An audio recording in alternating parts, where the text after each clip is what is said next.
Sushi, acupuncture, 24-hour room service. Pampering the family pet has taken on new proportions. Sushi, Poochie Sushi, treats. And all the food here is organic. There's no sugar. It's the right amount of fiber. And this one has been purchased by Minnie Driver, Selma Hayek, Lisa Gibbons. It's not just celebrities spending big to keep their lap dogs in the lap of luxury. There isn't anything that I can't believe. We've seen everything. At this cat hotel, you can watch TV from the privacy of your own room while also watching your figure. We have a lot of extraordinary diets, like raw food diets. Whatever your cat's taste, naturally having a staff of 5 at your feline's beck and call will cost you. A room with a TV runs $35 a day, but that's nothing compared to the booming business of animal hospitals. We do a lot of orthopedic surgeries, knee surgeries, hip surgeries, and a lot of cancer surgeries. Total hip replacement surgeries run around $400 to $4,500. And then cancer surgeries, depending on the type of surgery and the type of aftercare afterwards, can run, $5,000, $6,000, $7,000. Of course, some owners have pet insurance, but others give their credit cards a workout, spending freely on the latest treatments, high-tech or alternative. I practice a lot of acupuncture, chiropractic. I use herbs, nutraceuticals, homeopathic agents, Bach flower remedies to try and complement what we're doing in terms of Western therapeutic measures. New age music, a skilled pair of hands, a dog day most people would take any day of the week. Jen Rogers, CNN Financial News, Los Angeles.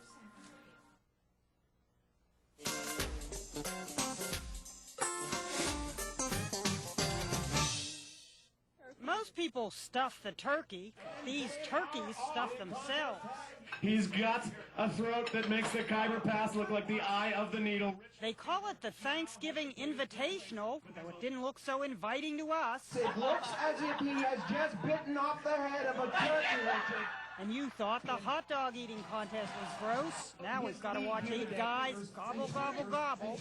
Let's get the Thanksgiving meal over and done with in 12 minutes and get to the TV for football. The goal, to eat as many 1-pound plates of food as possible in 12 minutes. You may use your hand to help with the eating process. But you may not shovel the food into your mouth with your hand. For some, it was BYOU, bring your own utensils. It's the ultimate weapon in eating. Though the utensils seemed to trip up some of the contestants, as did the green beans. In France, Richard, we call green beans haricots verts. These guys make kids seem like Miss Manners. Competitors belong to the International Federation of Competitive Eating.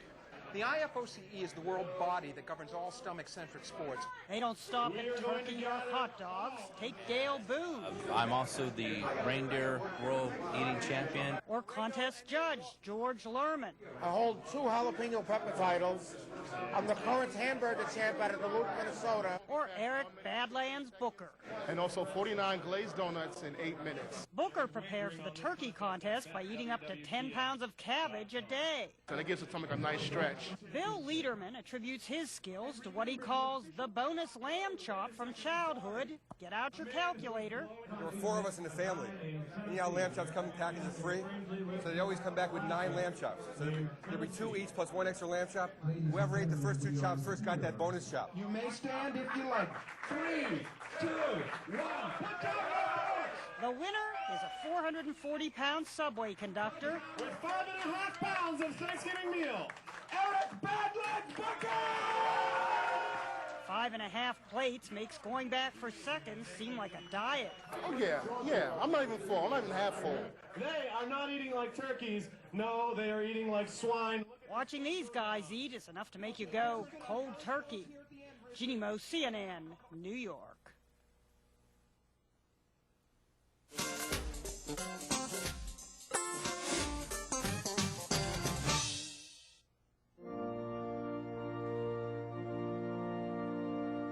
It's an April wedding in Oklahoma, a state that has a lot riding on marriage. And pledge my life and love to you. And pledge my life and love to you. Oklahoma has the second highest divorce rate in the country. State officials say in half the counties, divorce petitions outnumber marriage licenses. So the governor has launched a marriage initiative. Why a marriage initiative? Strictly for the purpose of lifting this state up economically. Governor Frank Keating has put his state at the forefront of the marriage movement, vowing to cut the state's divorce rate by 1/3 in 10 years. Marriage is so personal and intimate. Should it be government's business to promote marriage? If the marriage doesn't work out, guess what? A judge that you've never met in your life, you don't know that person from Adam, determines where your paycheck goes and where do the kids live. If that's not government being intrusive, I don't know what government could do even any worse. The idea behind the marriage movement is that marriage is an antidote to poverty. The poverty rate for single mothers is 5 times that of married couples with children. Promoting weddings may make politicians feel good, but a number of critics say the marriage movement is a simplistic fix that won't necessarily lift people out of poverty. Being unmarried, they say, is usually a symptom of poverty, not the cause. Oklahoma really has it backwards. It's true that divorce causes poverty in some cases, but what's even more true is that poverty causes divorce. Poor people are less likely to get married, and they're less likely to stay married. But Oklahoma is betting on marriage. Governor Keating has set aside $10 million in welfare money to promote marriage. Me and him, we hardly ever talk. Today, what we're trying to do is to approach a new way to be heard. Some of that money has gone to training volunteers around the state to run marriage workshops, available free to any couple, married or thinking about it. I can feel as though that Faye is trying to push more on me than I can handle. It may not be real. It may not be accurate, but that's the way I feel. Keating has also corralled 800 ministers around the state into signing a marriage covenant. Hey, Heather. Hi. How are you? That means they'll only marry couples who go through premarital counseling first.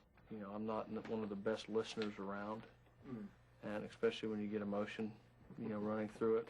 Heather and Chris plan to marry in May. We have had a lot of couples that decide, even without my initiating it, not to get married. They just decided that they agreed to part company. Governor Keating believes supporting marriage with tax dollars pays off. He says taxpayers pay the price when marriages fall apart, in welfare, broken homes, and damaged children.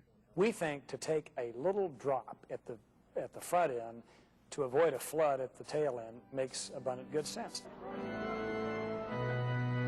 Keating admits the marriage initiative is an experiment, but with 1 in 2 marriages ending in divorce, he says we can't afford not to try it. Kathy Slebogan, CNN, Oklahoma City.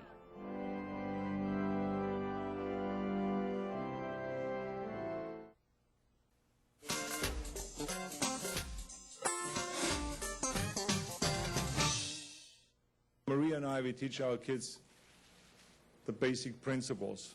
We teach them, don't spend more money than you have. That's what I teach my 6-year-old. And I promise you, that is what I will teach Sacramento. I'm going to buy this for my mobile. But teaching kids to save could be more difficult than saving Sacramento, because most children today have very unhealthy financial habits. I don't even save money. I just go into a shop and then I just buy everything. I'm really bad, so my mom has to keep my money, otherwise I go really crazy and I don't look after it. 11-year-old Rosie has a weekly allowance. Out of it comes bus rides and food. Anything left she can use herself. But the temptation to spend, and spend it quickly, is greater than Rosie's willpower. She's been known to call home for help when stranded on the wrong end of the ferry. My mom always wonders where my money goes and stuff. She keeps thinking I flush it down the toilet. Do you think it's important to try and save? No. Rosie is what marketing people label a tween, a generation worth hundreds of billions of spending dollars a year, and twice that when influencing parental purchases. They're tempted by DVDs, CDs, computer games, fashion and sports goods. No wonder consumer experts like Annette Nazaroff develop sophisticated ways to reach the Rosies of the world, as well as their parents' hard-earned cash. One of our clients, Nike, for instance, goes to a lot of trouble to think about where children are at, how they talk amongst themselves and what they aspire to, and reaches them in their place. They come into their world using their language, and I believe that's very successful. Successful, yes, if you're selling to kids, but not if you're Rosie's mother, trying to teach her simple principles like budgeting and saving. But where are most parents getting guidance? Here. I don't think I'm doing a very good job. I get irate when she's spent it all by Wednesday. And I don't know. I'm going on what other people do and trial and error. How much did it cost? Others go for the tutorial approach, such as this financial awareness class in Hong Kong. With kids as young as 12 in her class, teacher Vivian Eakin believes it's never too soon to learn about money management. It's really because the habits that you pick up as a child often last a lifetime. And so if you get into bad spending habits when you're little, chances are you'll still be spending that way when you're 105. Something that financial guru Nathan Dungan agrees on. His book highlights mass marketing and materialism, why kids fall foul to it, and what parents can do to stop them. Share, save, and spend is his recipe for success. When you start with sharing, you're sensitizing kids to the needs of others. Thereby, you're teaching them gratitude for the things they already have. Second thing is saving, which is, teaching them to save for a goal. So if they want something, let them save their money for it. Thereby, it teaches patience and discipline. That will serve them invaluably as they purchase the big-ticket items later on in life, like cars or homes. And then the third word is spend, which is the difference between needs and wants. Try telling that to Rosie, which is exactly what her mum is struggling to do. We're week 6 of this regime, and it's not going... I'm on her back all the time, and I'm not sure that's the idea. But you're not going to give up? No way, no way. She will be good with money. For sure. Michelle Hahn, CNN.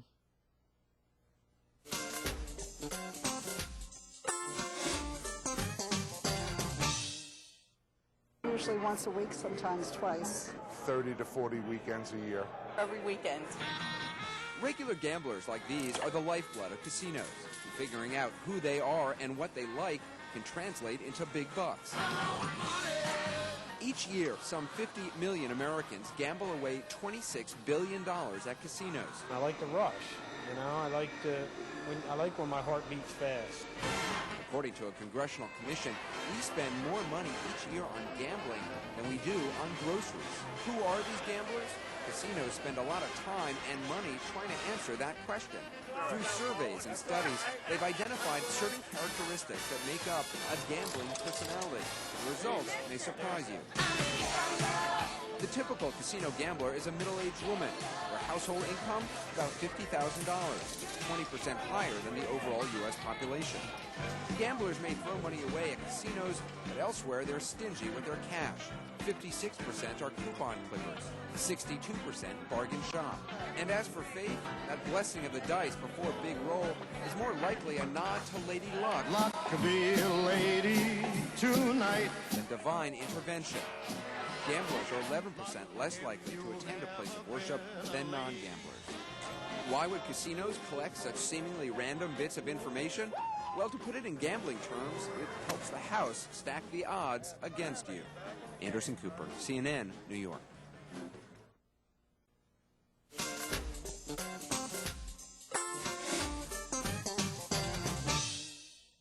Oscar nominee, Golden Globe winner, and now convicted felon. We, the jury, find the defendant, Winona Ryder, guilty of the crime of vandalism.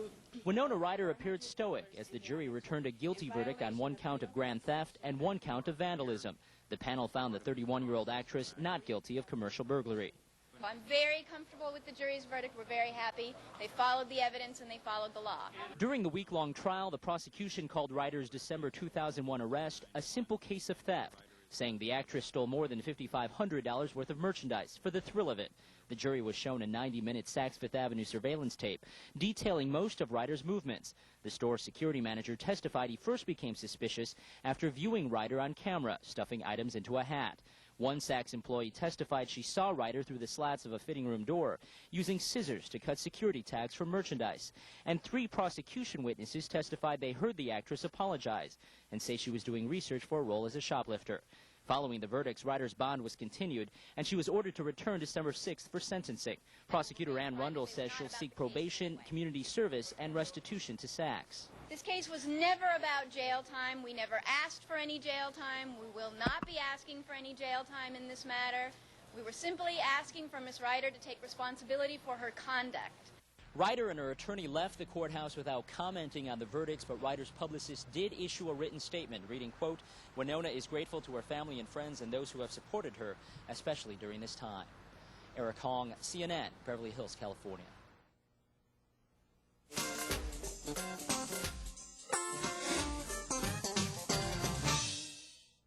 That is definitely not a goose down parka under that coat keeping this lady warm. It's fat. Fat is also what makes these blue jeans tight. This too is fat, and so is this. These are not obese Americans, but Londoners, and obesity is not simply a problem of affluent Americans and British, it's a ballooning global problem.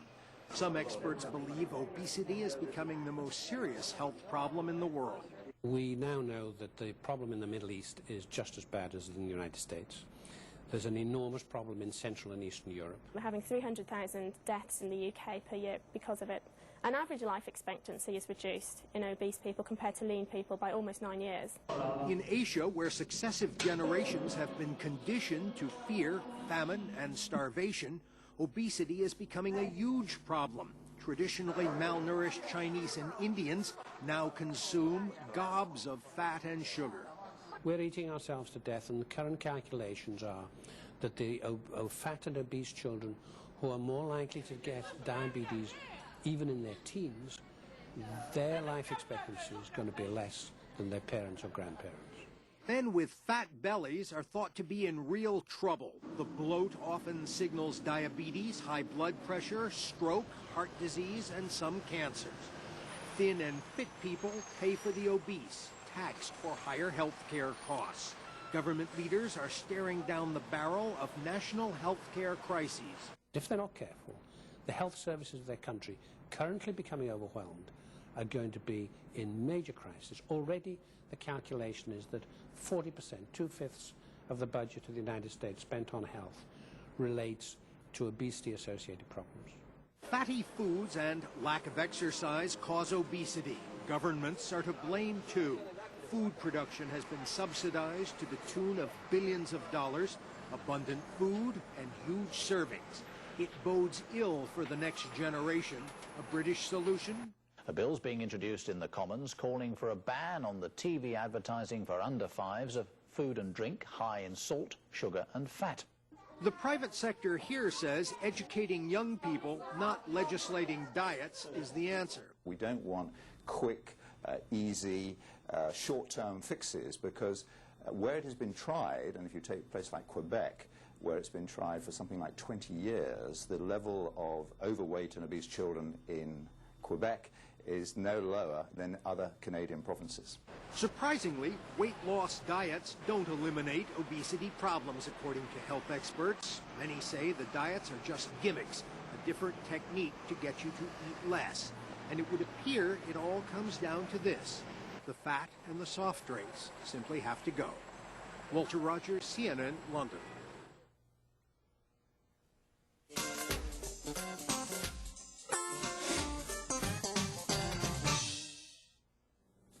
He doesn't want his last name known, but he does want his story told. Jeffrey came across a business opportunity. It sounded like a win-win proposition. I bought 20 machines that I would get about $2,000 to $3,000 monthly from profits from the vending machines. The initial cost, $9,000, but before investing with the company, Accent Marketing of Alabama, Jeffrey checked first with the Better Business Bureau, then a family member in the vending business, and lastly, he called the references given by the company. One guy even said he's getting ready to retire to work this business full-time. It was so profitable for him. Jeffrey bought the machines but hasn't come close to the company's projected earnings. Now the Federal Trade Commission is cracking down on 77 operations and has taken 11 to federal court to get them to stop, including Accent Marketing in a sting called Project Busted Opportunity. The common violation, using deceptive or unsubstantiated earnings claims. These are frauds that in the aggregate have cost consumers tens of millions of dollars, that individually they've cost some consumers their life savings and their dream of owning a successful small business. The FTC says the operations involved a variety of scams, from distributing CDs and tapes to envelope stuffing. Its advice to consumers: unless a company can thoroughly back up its earnings claims in its ads and with disclosure statements, tell them no deal. Elaine Quijano, CNN, Washington.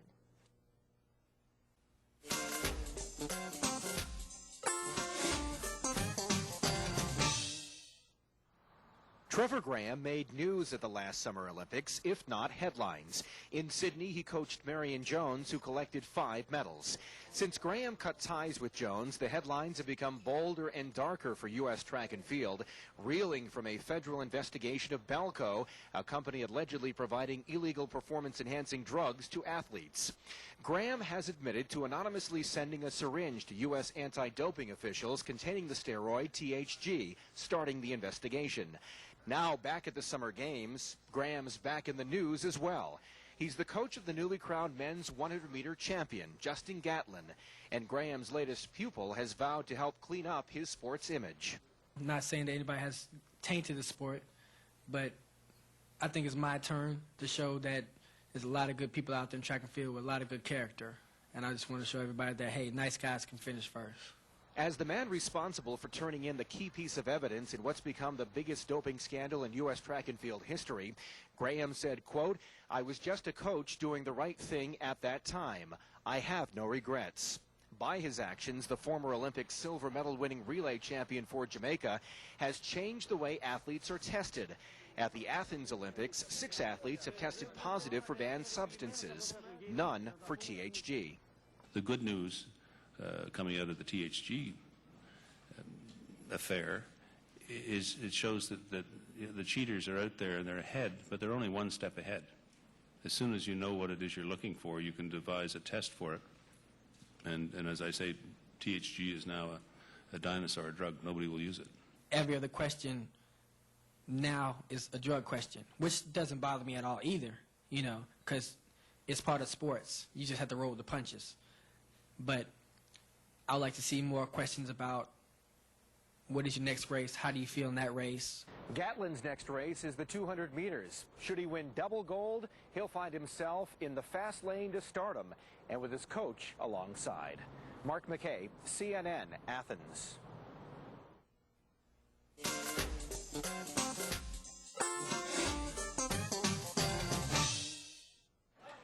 Legal experts say the lure of white-collar crime is stronger than ever.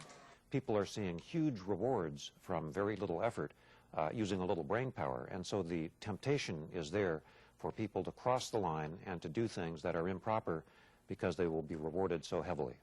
The Justice Department does not keep precise statistics on white-collar crime, but smart crooks are betting correctly that the risk of getting caught is slim, because it takes a lot more to catch white-collar criminals than common street criminals. White-collar crime, because it can certainly involve very complex financial transactions and rather large amounts of investigation, require correspondingly many more enforcement resources, and that's a real problem. Even if you do get caught, the odds are still in your favor. In 2001, of the 41,000 cases referred to the Justice Department for prosecution of a white-collar crime, 43% were prosecuted and 20% went to jail. Of the 22,000 drug crimes referred, 82% were prosecuted and 57% went to jail. But if you do get convicted, sentencing guidelines are strict. Shoe magnate Steve Madden was given 41 months for stock fraud and ordered to pay back millions of dollars he swindled. Jail is seen as the #1 deterrent to white-collar crime.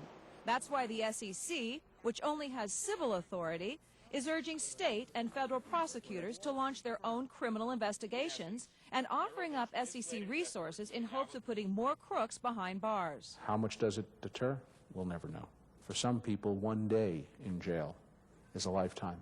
For others, it's the cost of doing business.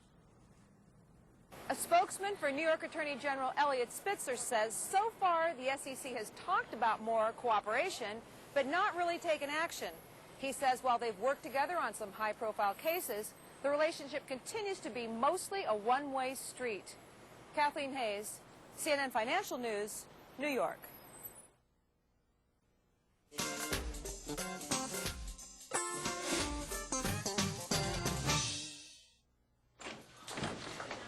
To me, Tamikio Bailey has lived in this room at D.C. Village Shelter for the past 2 months with her 7 kids. Oh, this is Tiana Bailey. She's 3 years old. That's Takia. She's 4 years old. And for the Bailey children, Santa came early this year.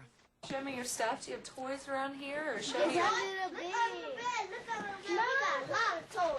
Tamikio's family exemplifies a growing number of the homeless population and a frustrating misconception for those who work to end it. We think that homeless people are the men that we see on the street, people with mental illness, substance abuse disorders, physical ailments, and those people are indeed homeless, but a large percentage of homeless people also are people living in families. Homeless children battle a unique set of challenges. I want to live in my own house. What's very difficult for children is the lack of stability and not having a place to live. So they do often not as well in school, they have more illnesses. It's stress. How families get to the streets, another common misconception. Or perhaps they become ill, or their car breaks down, they lose their job, they can't pay the rent 1 month, they get evicted. And it's so expensive and difficult to get back into housing once they've lost their housing. Donations pour in during the holidays, something the Baileys are grateful for. This is my first Christmas in the shelter, so it's been really good. A happiness and generosity this mother wishes could continue year-round. Sometimes it's like they care and they give us things, and then after that, it's back to your normal routine. It's a year-round situation, and while it's wonderful that people give so generously during the holiday season, we need people also to give when it's not the holiday season. Nevertheless, the Bailey children are grateful this year. We want you all to say thank you to the people that came in to give you gifts. There's nothing like your own home where you can cook for them and talk to them and play with their stuff. So it gets depressing sometimes, but they keep me going. They happy. I'm fine. The latest study by the U.S. Conference of Mayors shows that requests for shelters by homeless families last year was up 15%. And of the total population of homeless, 40% of them were families with children. Jennifer Caggiula, CNN, Washington.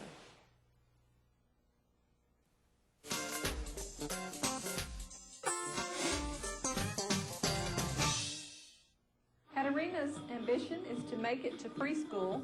Katarina Johnson is one of more than 100,000 children under the age of 12 who compete in child beauty pageants. And I do ask my audience, please applaud for each one of them, because that gives them a courage. Say, oh, look at me, they do like me. Her favorite song is The Wheels on the Bus. There are about 3,000 pageants for children each year. Entry fees range from $20 to $500, and prizes vary from toys to thousands of dollars in scholarships. Child pageants are viewed by some as cute slices of American life, by others as curious or odd. And now, with the focus on JonBenet Ramsey, critics are calling the pageants inappropriate. They point to the young girls' grown-up makeup, hairstyles, clothes, as well as grown-up actions and appearance. I think they're taking and they're making it look like we're creating little Barbie dolls, and that is not the image that we're creating here. Bunny Bennett's 2 nieces came to live with her 6 years ago. And when they came, they had very low self-esteem. They could not be in public easily. And since they've started in the pageants, they have just blossomed. I feel pretty comfortable in front of the people who are applauding me because I feel proud of myself. Organizers say the public doesn't understand that pageants can involve the whole family, that most contestants don't wear expensive clothes, and that some makeup is necessary. It's like any spotlight. When it shines on you, you need something to enhance that. Psychiatrist Wayne Hobson says whether a pageant is good or bad for a young girl depends on the child. I think for some children it might provide them the opportunity to work on their development of the social skills they need to interact with their peers, whereas another child the same age perhaps might be totally overwhelmed. Pageant organizers admit sometimes parents overdo it. A lot of times these parents go way too far with their children, and sometimes the dresses are too low, there's too much padding. It seems to me that in pageants, the children are primarily taught to mimic adults. Organizers fear the current controversy could hurt child pageants. I feel so sorry for the girl who want to enjoy it and come to pageant, and now people will say, oh, you're in the pageant, that's no good. Because for some young girls, pageants help fulfill a dream of someday being Miss America. Tony Clark, CNN, Lamarck, Texas.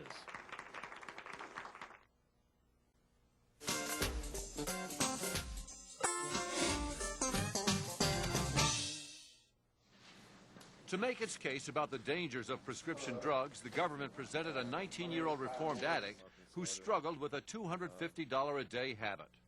Regret doing it because it put me in basically a zombie mode for a year and a half, and screwed up my family financially and emotionally. It was the prescription drug OxyContin, Oxy for short, that threatened Moore's life. He told CNN he would take the coating off a single tablet, crush it up, and then inhale for an instant high. It's really, really addictive. Like, you can do it once or twice and you'll be hooked.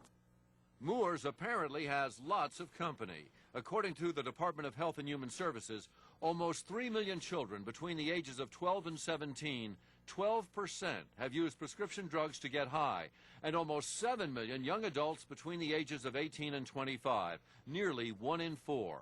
For many of the nation's youth, illegal drugs are no longer the problem. Illegal drugs are sort of going in a roller coaster, but this is not. This has taken off. Prescription drugs, particularly narcotic pain relievers, have taken off over the past 5 years. The new awareness program will feature ads like these and television spots. It starts with just this once, but misuse of prescription pain relievers can kill you, just like illegal drugs. In an accident of timing, the government is launching its education program within days of a General Accounting Office report showing that another drug education effort, the so-called DARE program, had no effect in deterring the use of illegal drugs among young people. And even Kyle Moore said he fully understood the oxys he snorted were harmful and had the potential to kill him. How much good can an education program do? The sponsors of this one acknowledged it's only a small part of a larger solution. The awareness effort here is aimed not just at young people who abuse prescription drugs, but also at their families and friends who may be the remedy of first resort. Tim O'Brien, CNN Financial News, Washington.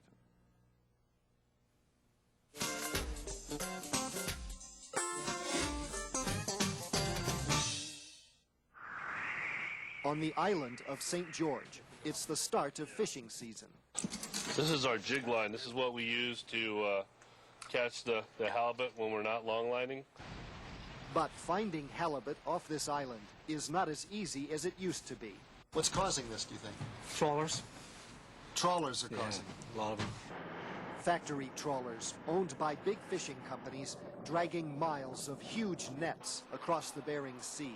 And us poor little fishermen are, you know, we're trying to make a living in the summer, and they're killing us out there. They're just raking the sea.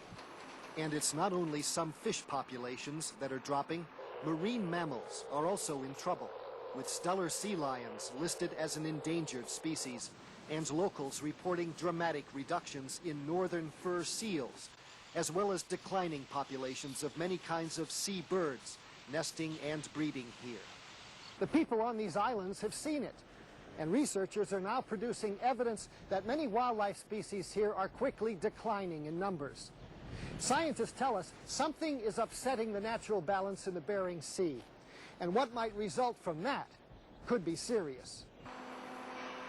More than half of the annual fish catch in the United States and in Russia comes from the Bering Sea. St. George is one of the Pribilov Islands in the eastern part of the sea, near the edge of the continental shelf. Biologically, it's a highly productive area, important for science and conservation. By looking at the Pribilof Islands and monitoring what's going on there, it's like taking the temperature of the rest of the Bering Sea. It gives us an indication of the biological health of other parts of the Bering Sea. And because fur seals and seabirds survive on a diet of fish, declining numbers of these animals could be a warning signal that giant trawlers are overfishing the Bering Sea. If fisheries are having a serious impact on this food web question, and we don't do anything because we can't prove it, then someday we may be in a heap of trouble, and we may already be there. That's not so, say the big fishing and processing companies, and they're supported by U.S. authorities responsible for managing fisheries in the region. The ecosystem itself is considered very healthy. They cite a recent scientific study concluding it's highly unlikely fisheries are causing declines in marine mammals and birds. And they say stability in wildlife populations should not be expected. That's not the case with nature, especially in these near Arctic ecosystems. Things fluctuate due to environmental conditions. Maybe there's more to this problem than overfishing. Maybe it's climate change or pollution, or maybe it's all natural. But that's small consolation to these fishermen looking for halibut that are no longer there. Gary Stryker, CNN, on St. George Island in the Bering Sea.